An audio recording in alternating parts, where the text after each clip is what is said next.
treatment. Her mother told her how important it was for her to grow fat, otherwise she would not get a husband. So Fatima tries really hard to drink the 2 liters of camel milk she was given, even though she's starting to feel sick. The girl's stomach is not used to digesting such quantities of liquid. The mother has to be very cautious. The Rabble Rabble show, I got chat to them, I made them chat for it. Rabble Rabble, you don't know say the one and only National Rabble Danger. And on this platform, we do things different. Rabblings, we all want the best out of life, don't it? To be poor is a crime.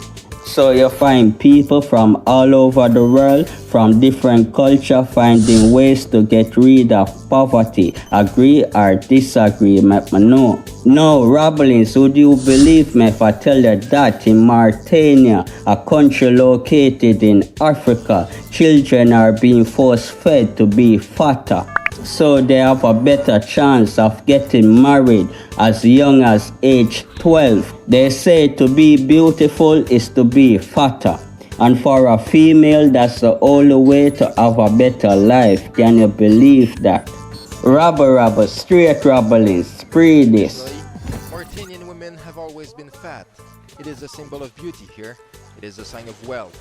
But this cultural tradition also brings a lot of drawbacks. Neya Minhali did not wait for instructions from the government to start paying attention to what she eats, but she's having trouble losing weight.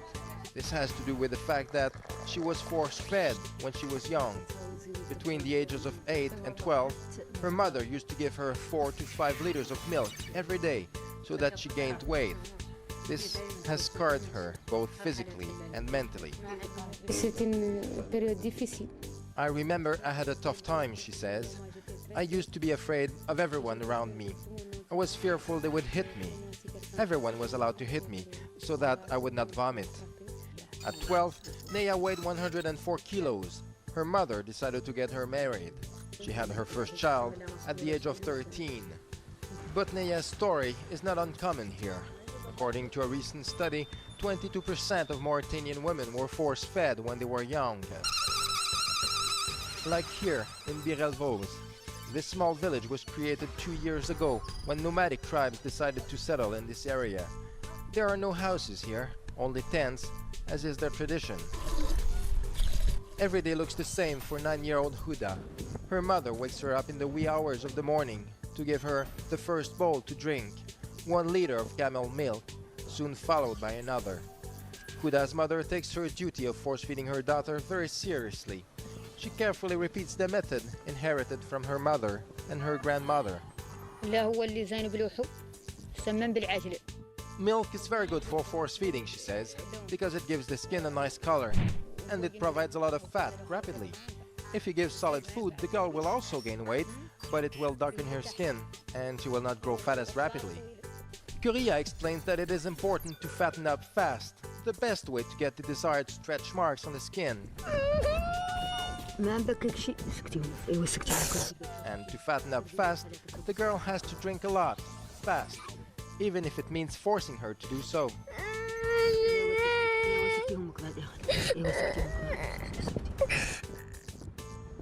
In another tent a few meters away, 7-year-old Fatima gets the same treatment. Her mother told her how important it was for her to grow fat, otherwise she would not get a husband. So Fatima tries really hard to drink the 2 liters of camel milk she was given, even though she's starting to feel sick.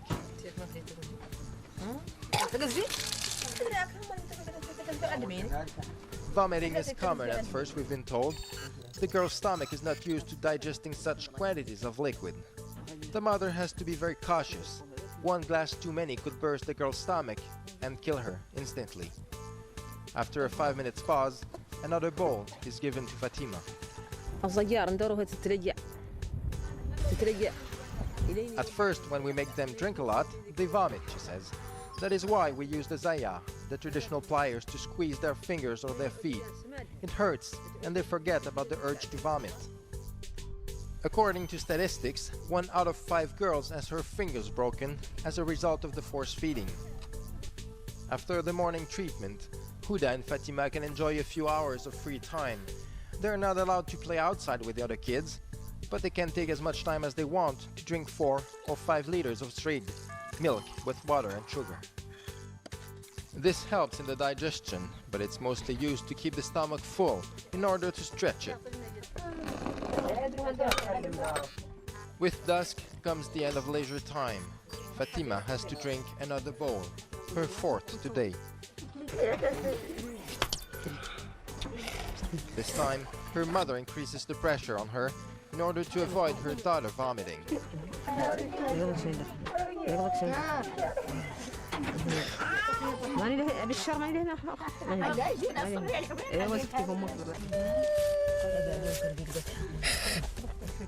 It is now midnight. Huda is woken up for one last bowl of milk.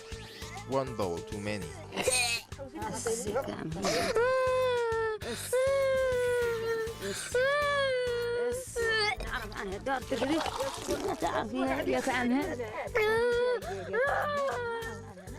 Naya is an uncomfortable witness to this scene. She knows what Huda is going through, having experienced the same treatment years before. We can't just stop this treatment and not replace it by something else, she says. There's no school here, and since I can't provide my daughter with a valuable diploma, I'm investing in her beauty so that she can have a better future. It is important here to make women profitable, she says. They are force-fed so they can get married at a younger age. Thus families can gain from them. Human beings seek to make things profitable. So if we help these girls go to school, they'll be able to find a job later and they'll become profitable for their families. The most urgent thing is to build a school in this village.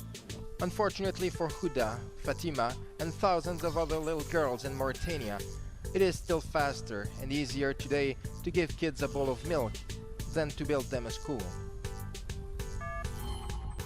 I was traumatized by Mahjouba's plight. She was so sick, so weak, and vomiting. This little girl is just starting to be force-fed. She's only 7. The other girls are more used to it. It shocks me a lot as a mother and as a campaigner for human rights.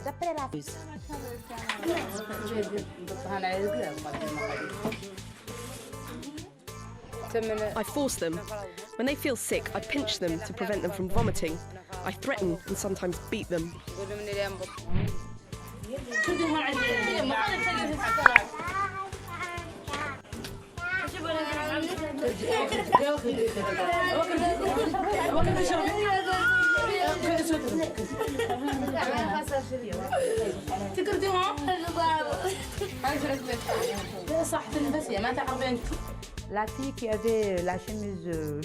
Noha runs many times to the toilet to vomit because she can't do it in front of her mother. You saw her mother pinching her to distract her from throwing up.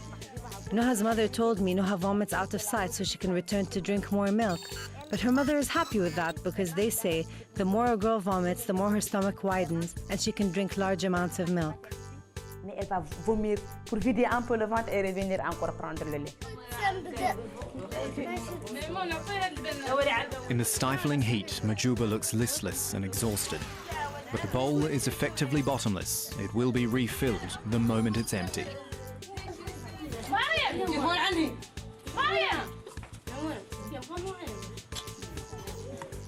The girls are reaching breaking point. The meal had begun with smiles, but now only tears. Family and friends all around, but seemingly no one to turn to. I don't care if she's upset. This won't hurt her. It's good for her.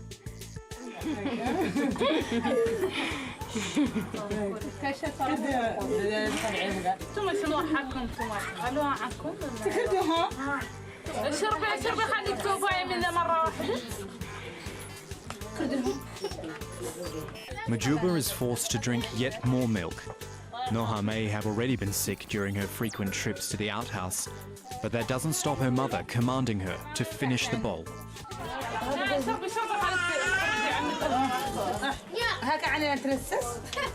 Noha's relief is evident, and a brief respite from the pressure to gorge permits a smile. But regardless of time-honored traditions, both girls are unwitting victims of child abuse.